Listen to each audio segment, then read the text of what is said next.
Olá, amigos!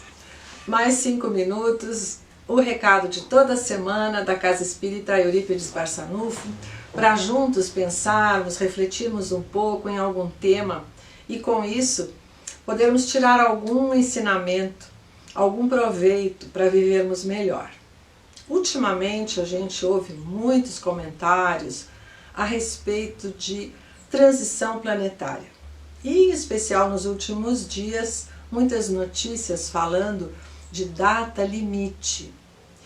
E é preciso que a gente reflita um pouco sobre isso de uma forma sensata e com base nos ensinamentos que os Espíritos nos trazem na obra de Kardec, para entendermos bem como é isso, como acontece essa progressão.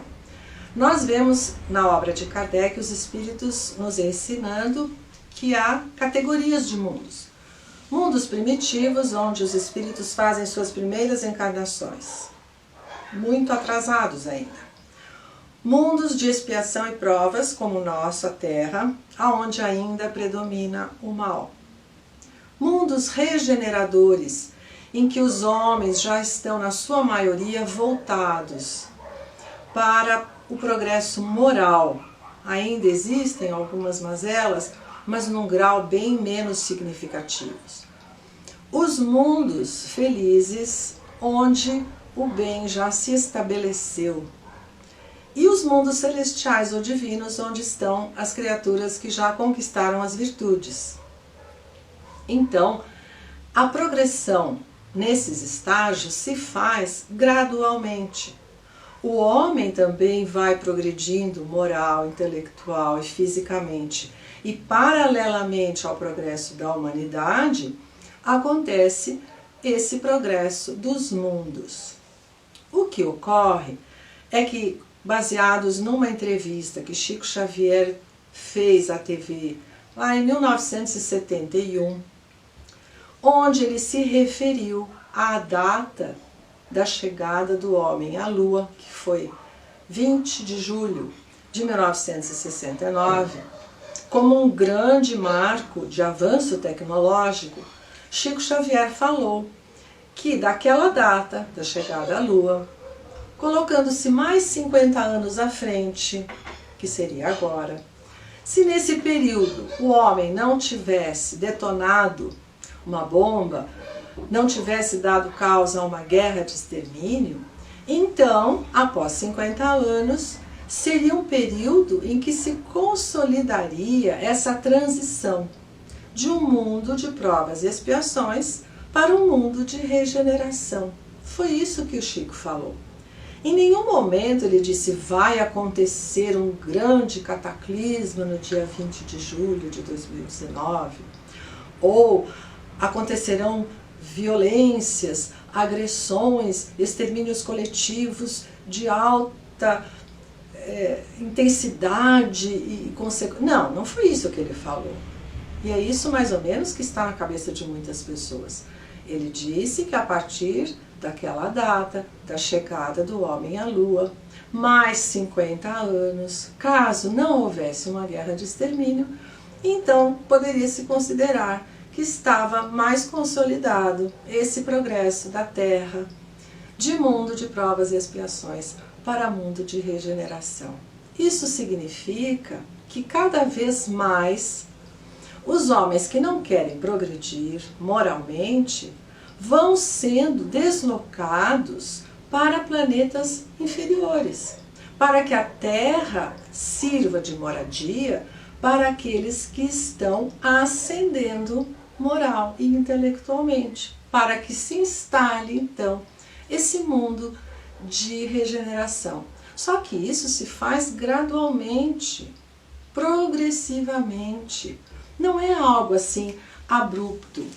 É o que Santo Agostinho nos fala, por exemplo, ele diz assim: ao mesmo tempo que os seres vivos progridem moralmente, os mundos em que eles habitam progridem materialmente.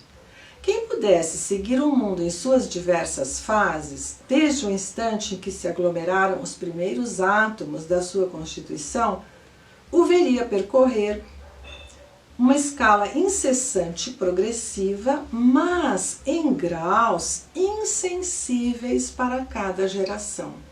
Então é algo gradualmente progressivo.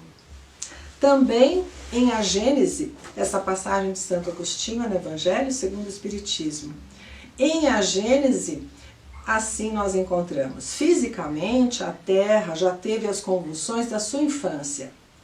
Entrou agora num período de estabilidade relativa, no período do progresso pacífico que se realiza pela reprodução regular dos mesmos fenômenos físicos e pelo concurso inteligente do homem. Porém, ela ainda está em pleno trabalho de gestação do progresso moral. Aí residirá a causa de suas maiores comoções. Até que a humanidade haja crescido suficientemente em perfeição pela inteligência e pela prática das leis divinas, as maiores perturbações serão causadas pelo homem e não pela natureza. Isto é, serão mais morais e sociais do que físicas. Então, é nisso que consiste essa transição de um planeta de provas e expiações para um planeta de regeneração, quando a maioria dos homens ficarem convictos da necessidade da prática das leis divinas, da prática do bem. Enquanto isso não se consolida, vão acontecendo sim transformações significativas, muito mais do ponto de vista moral e social, como diziam os espíritos, do que do ponto de vista físico. Então, não há que se alarmar, nem achar que chegou o fim do mundo. Não é isso. Não foi isso que o Chico Xavier falou. Ele se referiu a um tempo necessário para que aquele perigo iminente de uma guerra de extermínio pudesse acontecer, e então, passados esses 50 anos, se poderia imaginar que estaríamos entrando nessa passagem de mundo de provas e expiações para mundo de regeneração de uma forma mais consolidada. Vão acontecer, como já estão acontecendo, transformações sociais importantes, morais, mas tudo gradualmente. Então vamos, cada um de nós, fazer a sua parte nessa prática das leis divinas, na aplicação dos ensinos que o Cristo nos trouxe, amando Deus sobre todas as coisas, ao próximo como a si mesmo. É isso que nós podemos fazer para contribuir de modo que essa passagem seja uma transição breve, pacífica, com o convencimento da maior parte das criaturas que habitam a Terra de que só pelo bem e só pelo amor nós conquistaremos essa regeneração. Vamos pensar um pouco nisso. Que vocês tenham um ótimo fim de semana, também um excelente início de semana. Estarei de volta com mais 5 minutos. O recado de toda semana da Casa Espírita Eurípides Barçanufo de Curitiba. Até lá!